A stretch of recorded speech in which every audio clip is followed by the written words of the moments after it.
Welcome to the Word Around Town, Episode 5. If you're curious about what's going on in Northwest Indiana, you've come to the right place. I'm Steve Jamrock with Realty Executives Premier, your host. And in this podcast, I like to talk a little bit about real estate and a lot about what's going on in our Northwest Indiana communities. And in this week's episode, there's good news for new construction, but is there a threat looming on the horizon? A lot of activity with businesses opening, expanding, or looking to come to Northwest Indiana, and we're going to talk about those. The much anticipated West Lake Corridor expansion is going to be delayed, and we'll get into the details there. There's a potential multi-million-dollar economic impact on the table for the city of Gary.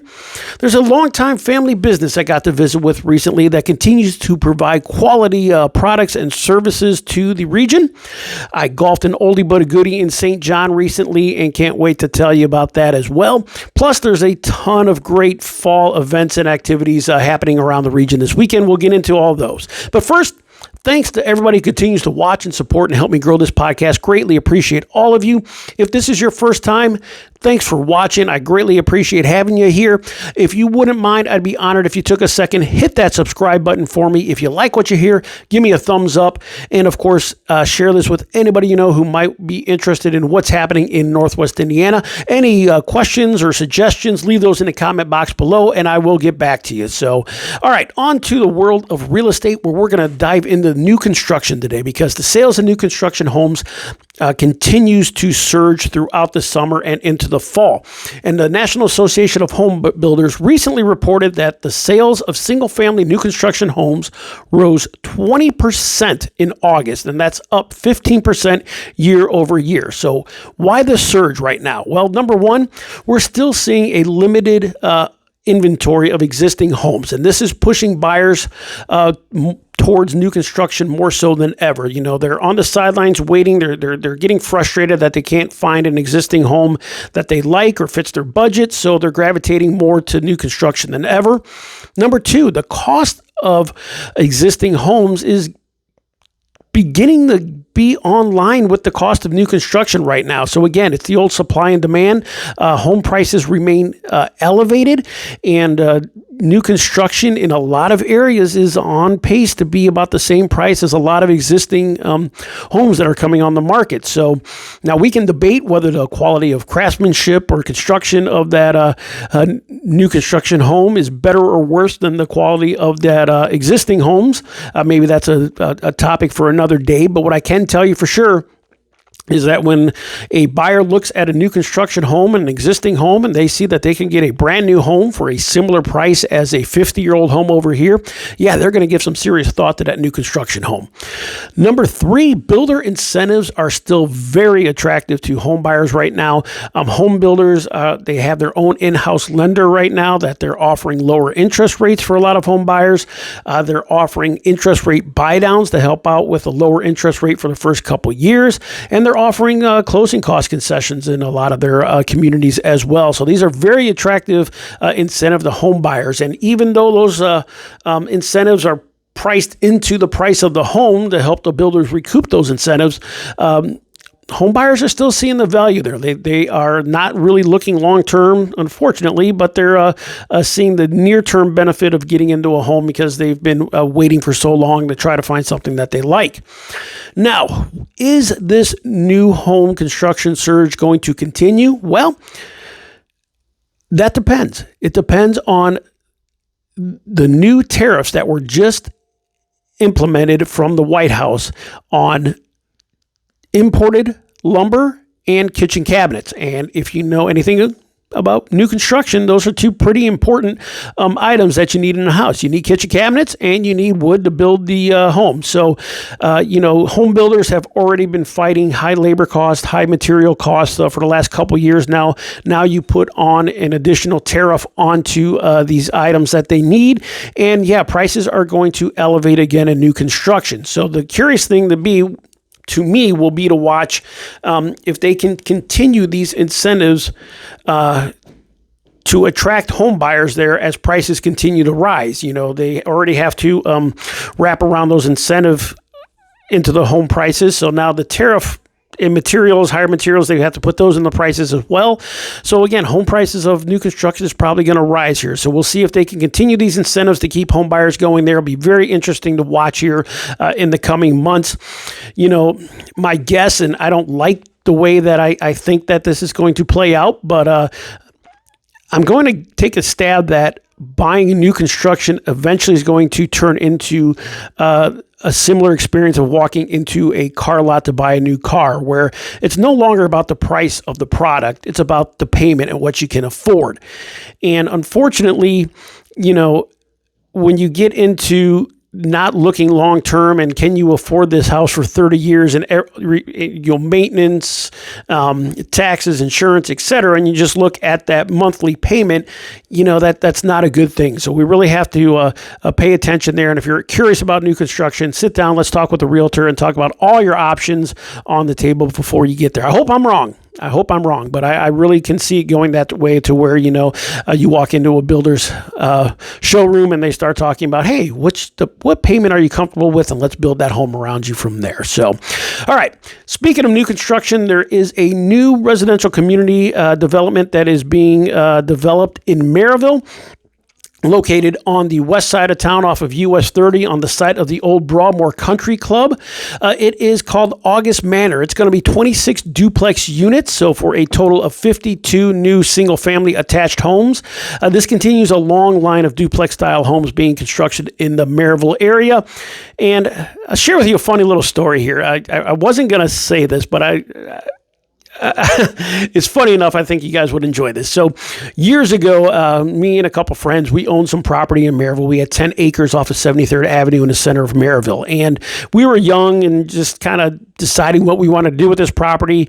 And we approached the town of Maryville just kind of to look into rezoning the land and giving us some different options to see how we wanted to proceed with anything there on that land.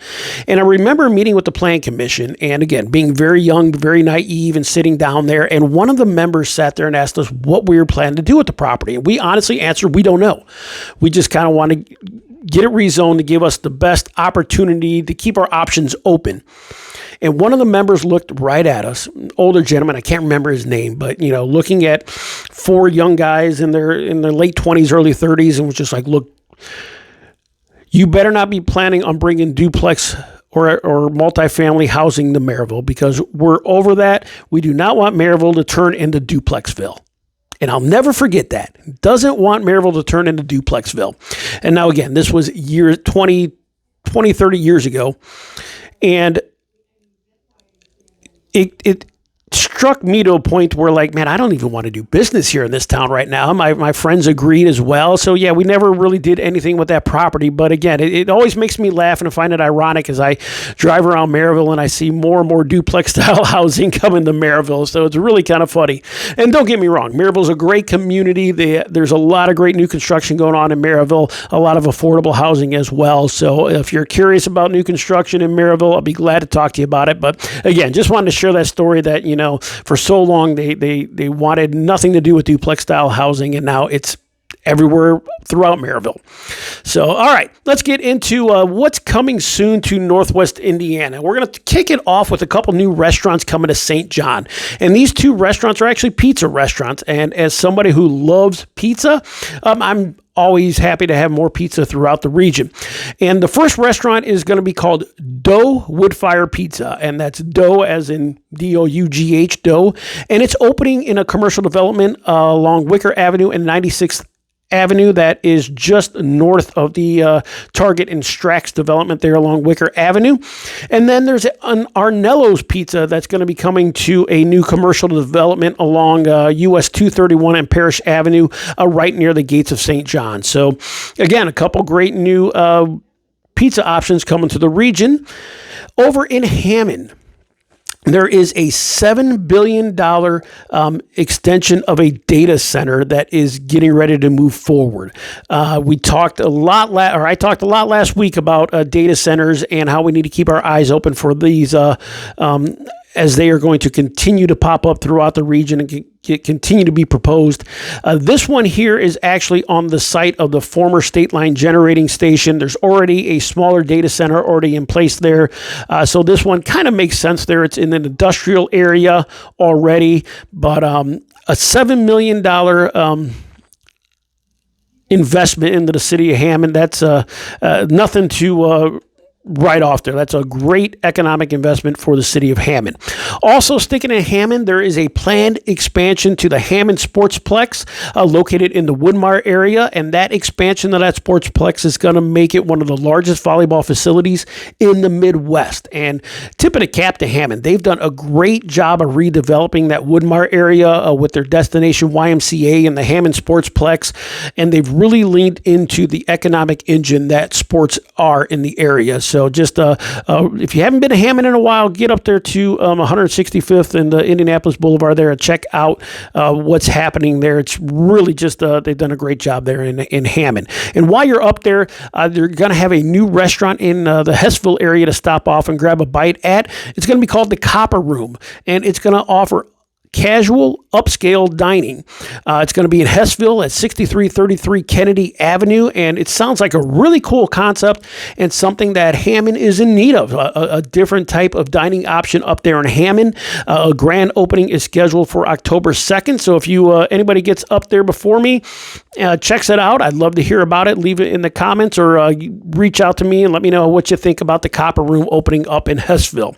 All right, back into Crown Point, and finally, social media, the Crown Point social media pages have, you can't go a day without seeing somebody ask about what's going on with the skate park. And finally, the new skate park located in the Sportsplex is just about finished, and a grand opening is planned soon. So all you skateboard enthusiasts, your park is finally happening.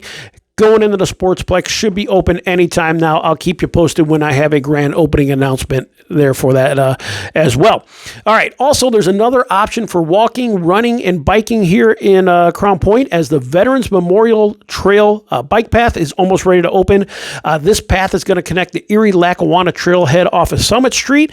It winds through the Crown Point and ending at 113th and US 231. So now I'm hoping that eventually it connects with Sowerman Woods Park. There is a roundabout that is proposed and will be coming eventually to that intersection of 113th and 231. And with that development of that roundabout, I hope they expand the bike path across 231 to hook up with Sowerman Woods Park. That'd be a really nice benefit. A couple of restaurants in Crown Point I want to talk about real quick. Bona Beef recently opened in Crown Point. I had a chance to stop by there the other day, and I'll be honest, it was my first Bona Beef. It was delicious. I can't go wrong with beef in the region, I guess.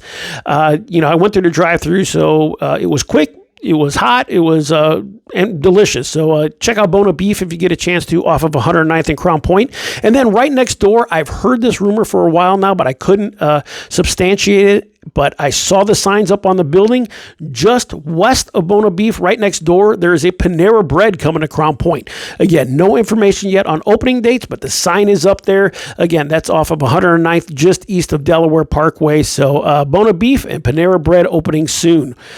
All right, let's jump over to Westlake County and the delay in the Westlake Corridor. Now, for those of you that are wondering, what the hell is the Westlake Corridor? Well, the Westlake Corridor project is an expansion of the current South Shore train system. The Westlake Corridor, its intention is to bring South Shore train service to South Hammond, Munster, and Dyer.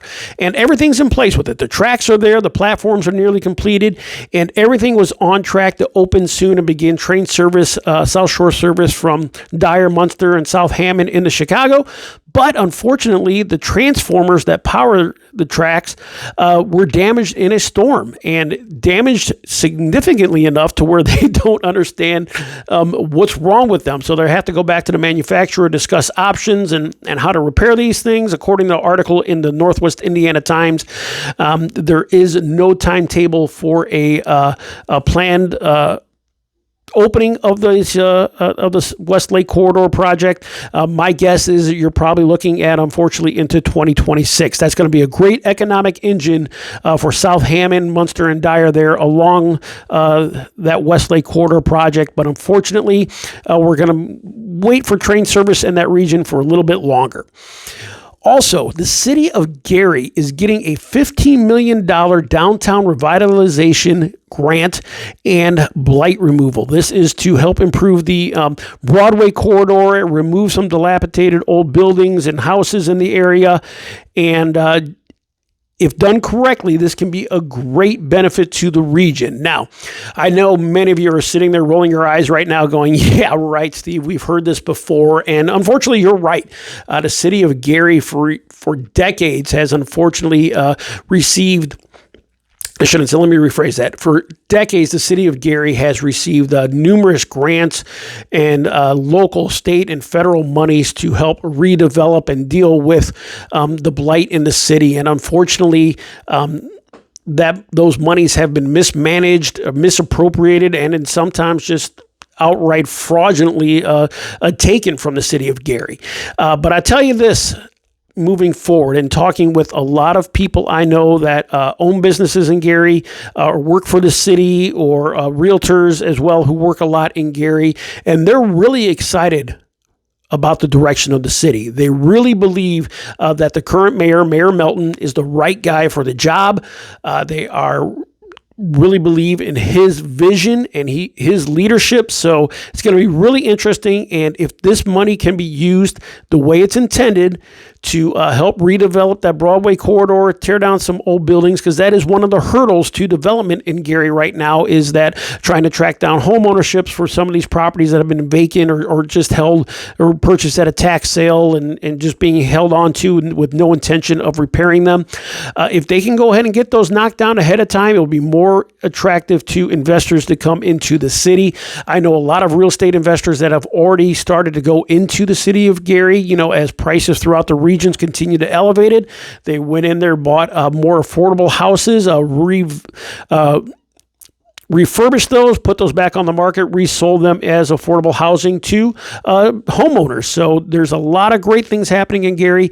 If this can continue to be a positive impact to the city, it will be a benefit to all of Northwest Indiana. I've always said that about Gary. A strong Gary will only make all of our region stronger as well. So, all right, let's get into a couple oldies but goodies, some existing businesses that I got to visit with here in the last week. The first one I want to talk to you is Lynn's Furniture and Mattress. Lynn's Furniture and Mattress is a family-owned local business. They've been selling furniture and mattresses here in the region, for well over 30 years. But it was great walking into their store the other day. They are located in Highland off of Indianapolis Boulevard across from Meyer. They have a wonderful showroom, and in this day and age where more and more retail is getting pushed to online or even into stores with no employees whatsoever, it's nice to walk into a showroom where you can actually experience the product. And what I mean by that, it's kind of like buying a house. I've always felt like virtual tours, you can get kind of an idea of a property a little bit, but you really don't get the essence of that property until you walk into it and you actually feel it. And I feel the same way about furniture, and that's just me personally. You walk in, you want to sit on it, you want to touch it, you want to feel it. How am I, put my feet up? Am I going to be comfortable in it? So it's great walking into their large showroom there off of Indianapolis Boulevard. They have a lot of products, a lot of decor, a lot of furniture for you to take a look at. If it's not on the floor, they can get it for you.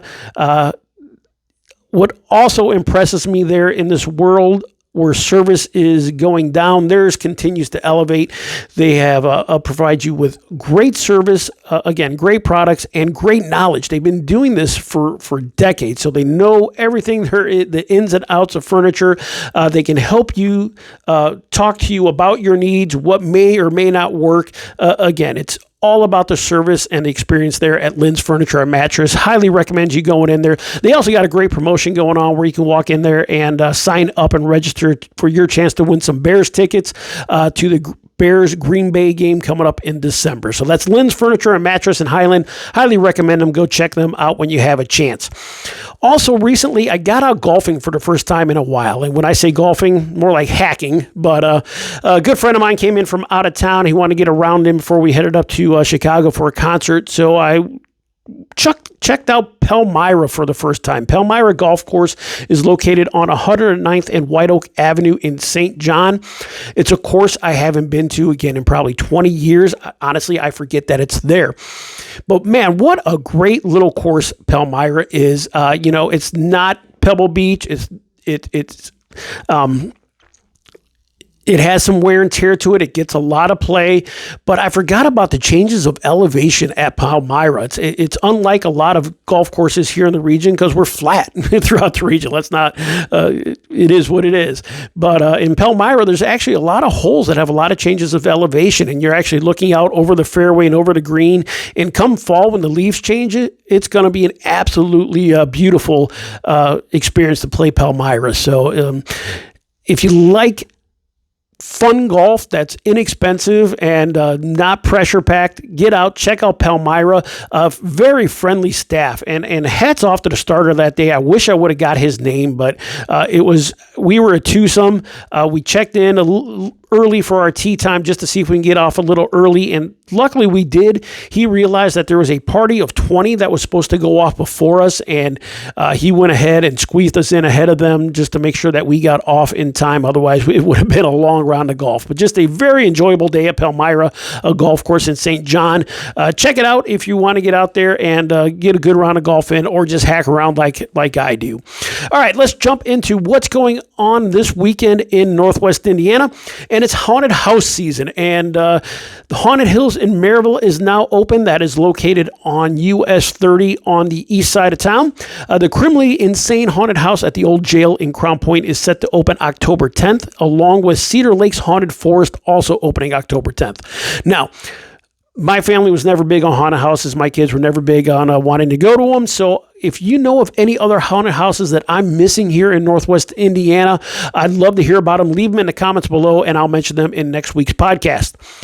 Also coming up, actually taking place right now, is the Harvest Time Fall Festival in Lowell. They're located at the intersection, actually just north of the intersection of State Road 2 and State Road 55. They have their Pumpkin Glow Trail, which is now open for the season. They have great family fun and events with their pumpkin patch games, food, a lot of great experiences. Take the family there. Check out the Harvest Time Family Fall Festival in Lowell. This Saturday, October 4th, in downtown Crown Point is going to be Oktoberfest. A lot of great food, beer, hay rides, games, music, plenty of family fun. That's this Saturday at Bulldog Park in downtown Crown Point. The next thing I want to talk about, I wish I would have known when my kids were younger, but who doesn't love a train ride, especially a haunted train ride? And the Hoosier Valley Railroad in North Judson and the Heston Steam Museum in LaPorte are both offering haunted train rides through October 26th. Check out their websites for details. The Trail of Scarecrows is now open at Gabus Arboretum in Valparaiso. So if you're looking for something a little less scary, check out the Gabus Arboretum and the Trail of Scarecrows. I will continue to pump up the Gabus Arboretum. I absolutely love it there. There is a cost to get in there, but it offers plenty of hiking and trails and beautiful, especially during the fall. It's just absolutely gorgeous watching the colors change there. A lot of their trails are really easy to maneuver and walk around on. So again, that's the Trail of Scarecrows at Gabus Arboretum, which is now open. On Sunday, October 5th, you can go out to the Indiana Dunes State Park at 7 p.m. for a full moon hike. The hike starts again at 7 p.m. from the Nature Center. It's a really cool experience to check out the dunes, a different point of view with the full moon. So again, now that's at the Indiana State Park in Chesterton, not the Indiana National Dunes. I'm sorry. Let me rephrase that. That is going to be at the Indiana Dunes State Park in Chesterton, not the National Park. All right. Music fans, there's a pretty cool show this weekend. I'm sad I can't go to it. My wife loves Janis Joplin.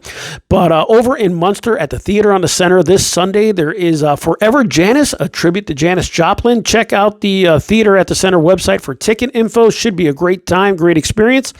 And finally, with the Major League Baseball playoffs starting this week, you can head over to Deep River County Park on Sunday, October 5th to check out how baseball was played in the 1800s.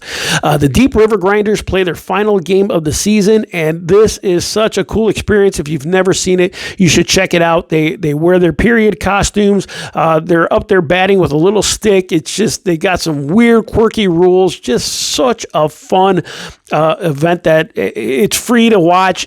Take the family, have a picnic, watch the Deep River Grinders play the last game of the season. It should be a beautiful weekend for that as well. So, all right, with that said, that's what's going on in Northwest Indiana for this week. Thanks again for watching, guys. As always, if you have any comments, suggestions, or want to know about anything for next week, please leave them in the comment box, and we will talk to you